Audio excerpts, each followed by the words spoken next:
Welcome to Soul Awakening with Sandra. So today's episode is about, it's two questions that were asked to me.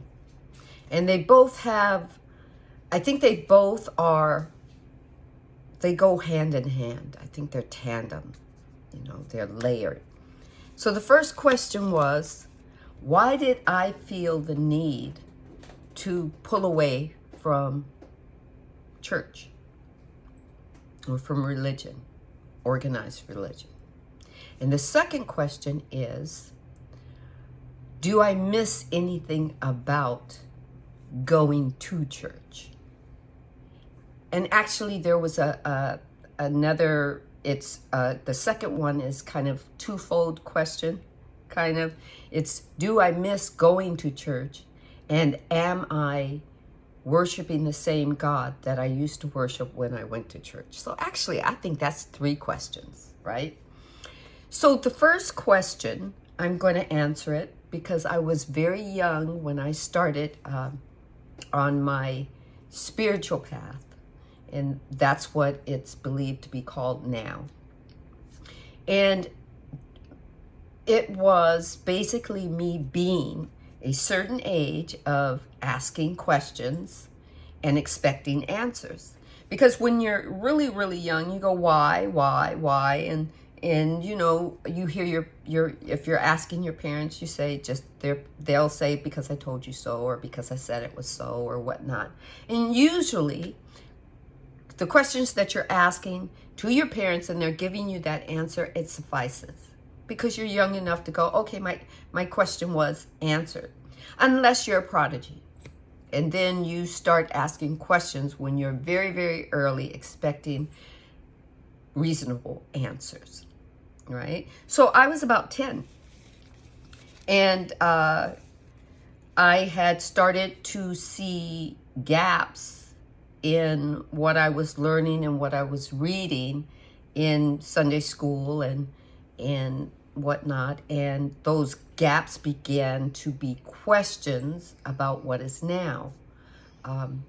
What is, not what is now, but yes, well, that's what I would say, what is now, okay? But really that question is, what does it mean now?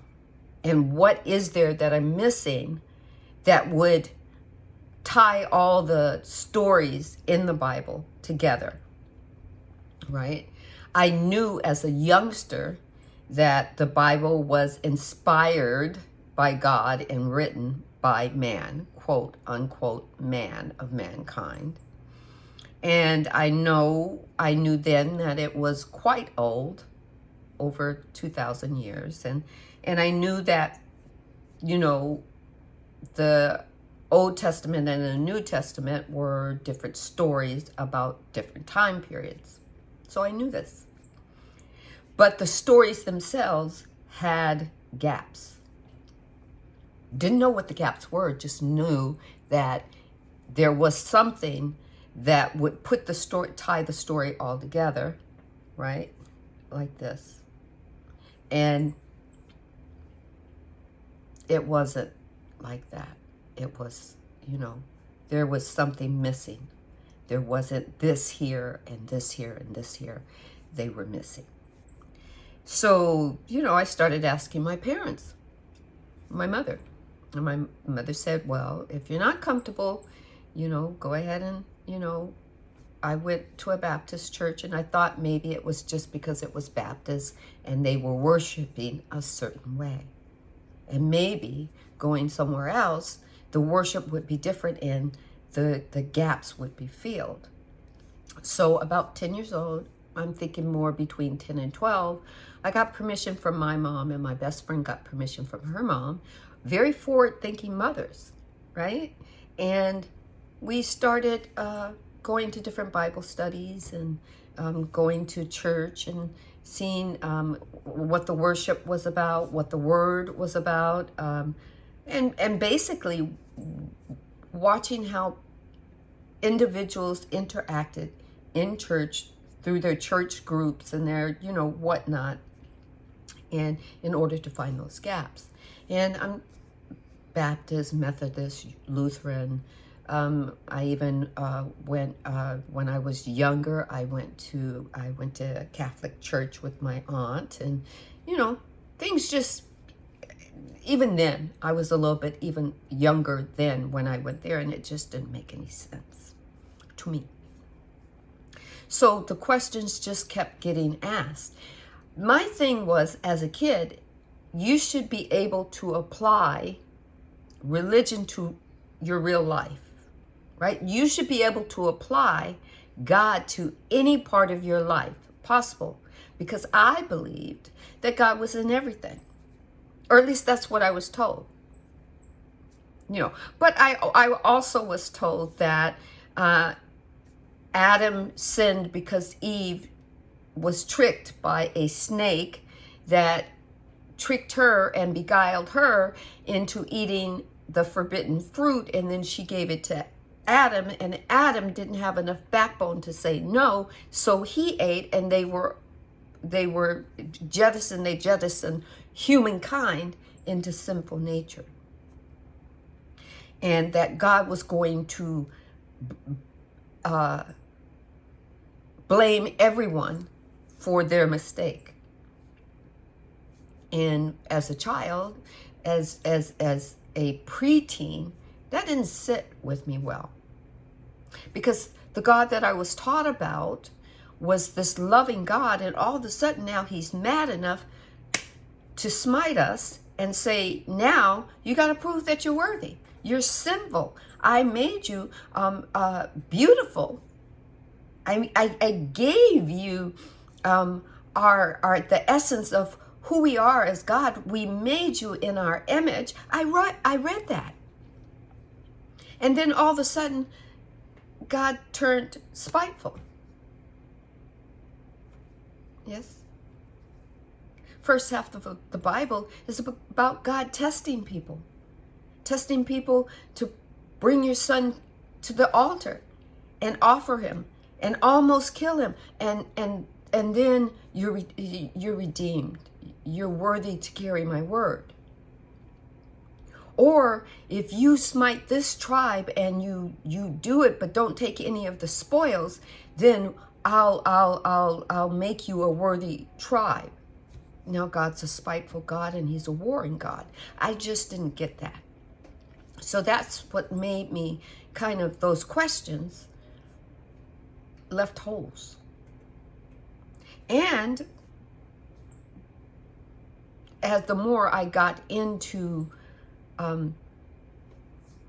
religious dogmas, the dogmas that are placed on us from keeping us, and all of us, I just will say it right now, we're up to 7.7 billion people, and all of us, quote unquote, are sinful.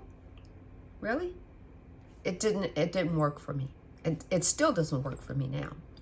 And there I knew inside me, it was that small voice that was telling me that God was more than organized religions allowed the consciousness of God to be.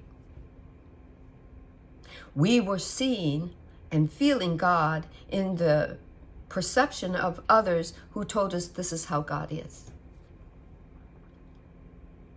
And then gave us limitations, put limitations on God being God. And then put limitations on us.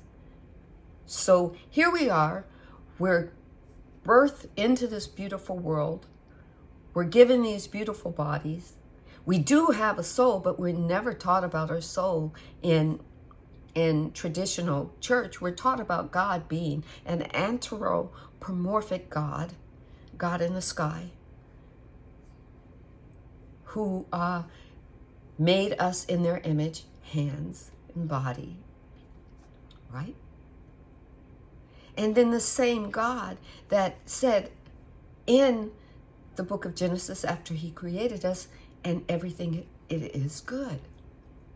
And then that same God could deem us as sinners. So This is why I just started my journey. Because I just knew as a youth and as a teenager and as a young adult that there was more. And that's where my journey, or what we would now call my awakening. And I didn't know my awakening was me listening to my inner guidance system, now called soul or spirit, right? We call it the inner guidance system our common sense. So that was why I started my journey. And then the next thing is, do I miss church? No. Do I gather with spiritual people? Yes. Spiritual people that love the same God that I was first introduced to as a loving God, as a God of all. I still worship that God, yes. But not as worship up there. Allowing and knowing that my body is a vessel so that God can express through, in, and as me. While he, she, it, they become familiar with all that they've created. Because the way they were seeing it when they created is through energy, and through light, and through love, and through peace, and through vibration. Now they created this body that has feelings, and has thoughts, and has emotions. And each one of us, all 7.7 million of us, get to give God a taste of what they've created. Do I miss religion?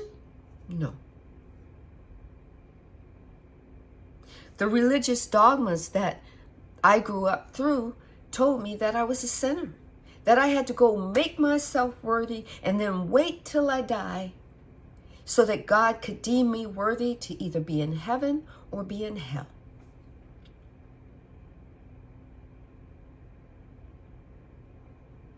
So, no, I don't miss that. I like worshiping or having a physical relationship with my father, my mother, my sister, brother, God, and all the gods and goddesses that we are in physicality, having a spiritual and human incarnation. And I say spiritual and human because it's fused into one. It's God giving us a soul, giving us part of themselves, and staying truly connected. Even as our soul is in this third density, this fifth dimension duality, but third density body. So that our souls get to make a choice. I didn't know that before. I just thought we as human beings had a free will choice. But our souls are having a choice as they're making their way back up the densities to merge again with God. Yes?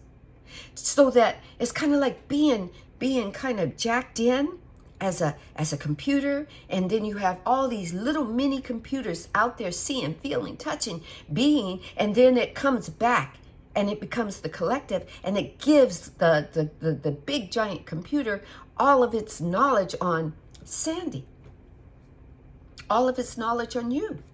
And then God says, and it is good. And the computer just goes beep, beep, beep, beep, beep, beep, beep. Right? As all the little bots come back with all the sensing and feeling and emotions. It doesn't matter if it's a good or bad feeling. It just doesn't. God isn't saying that it's concerned about whether we consider it good or bad. That's duality. That's the dream that God is having, using us to be the vehicle through the dream of God being me.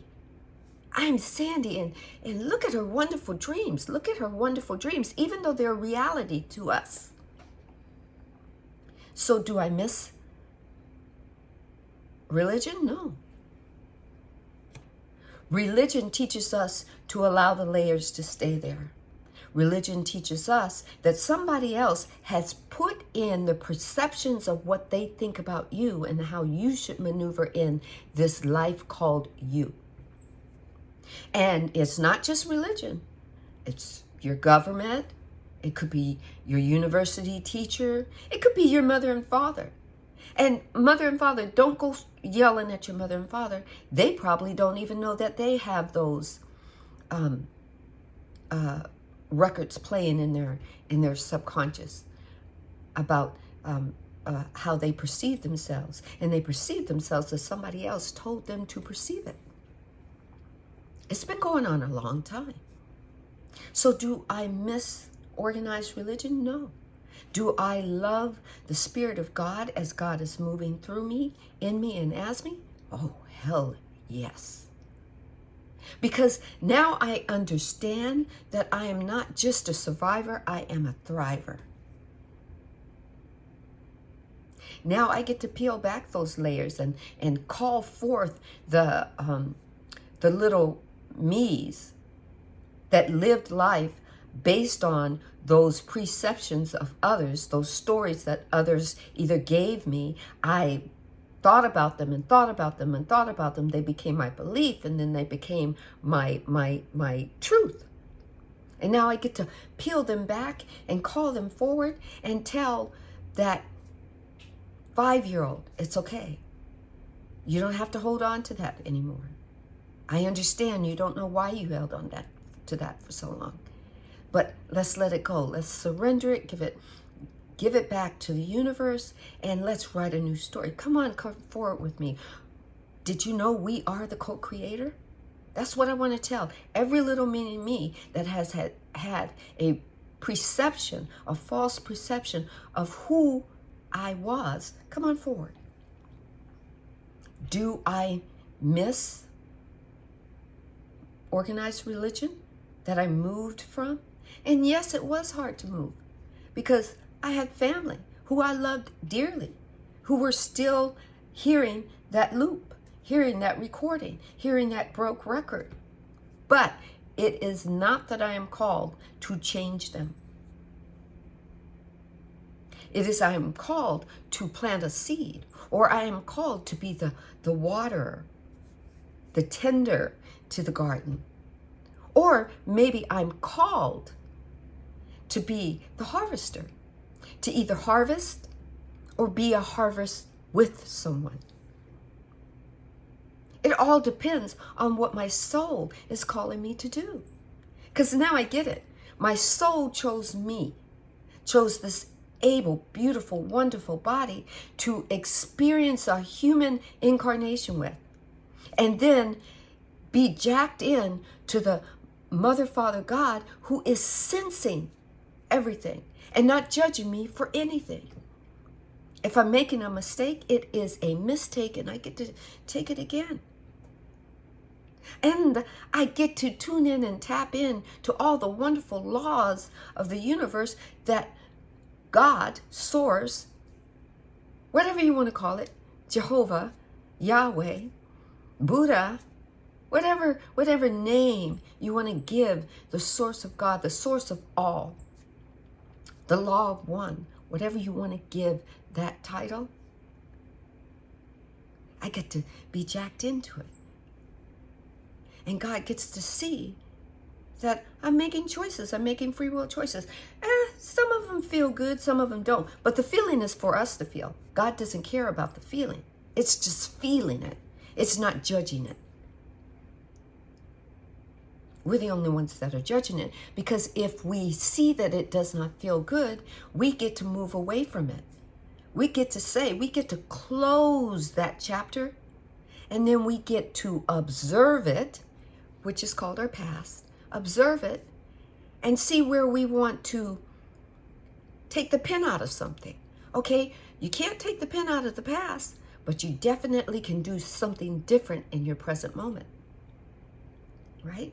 And what I love most about it is I don't have to look to the future and go, well, it's me. Is it going to really happen? Oh my God. How much longer? How much longer? I don't have to worry about the future because I'm doing everything in my now.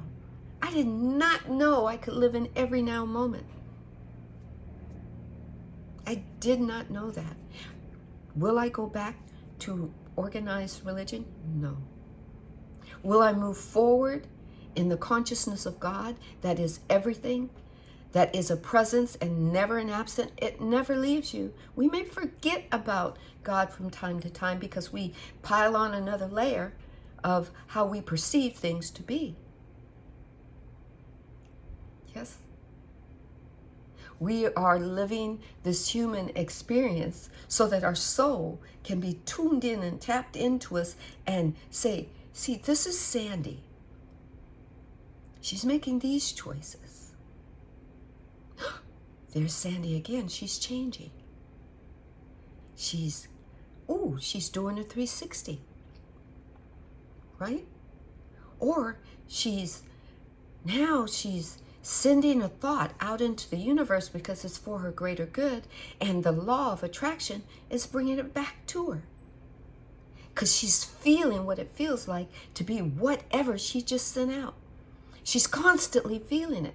She's in a vibration, in an allowing moment to be matched up with what's manifesting. Oops, there she is now. Right? No, I will not go back to lack and limitation, to a perceived thought of someone else for what they believe might be my greater good. Will I enjoy the consciousness of God? Hell yes. Will I thrive in the consciousness of God? Yes, sir, Bobby. So those are the answers to the questions. God is God. God is expressing through, in, and as us. So therefore, God is forever changing. I remember somebody told me God is the same yesterday, today, and forever. Yes, God will always be energy. God will always be light. God will always be love. God will always be peace. God will always be serenity. God will always be hope. But God is expanding and ever increasing through us. Have a great day.